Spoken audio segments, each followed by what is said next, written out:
Look, everyone and their uncle owns HDFC Bank.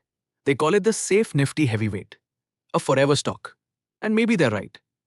But safe is a lazy word. It's what retail investors tell themselves so they can sleep at night. Let me tell you the real story, the page from the hidden ledger. Think about it. Why is this giant struggling to move? It's the merger. Everyone celebrated it. Biggest in Indian history. But nobody is talking about the indigestion. HDFC Bank swallowed a housing finance behemoth. And now it's choking on the low-yield loan book. All that talk of synergies. It's a slow burn. The reality is net interest margin compression. It's a drag on the profitability engine that made this bank a legend. This isn't the old HDFC Bank. It's a different animal now. One that is heavier and slower. The foreign money knows this. They are waiting. So what do you watch? Forget the daily chatter. There is only one number that matters. One level.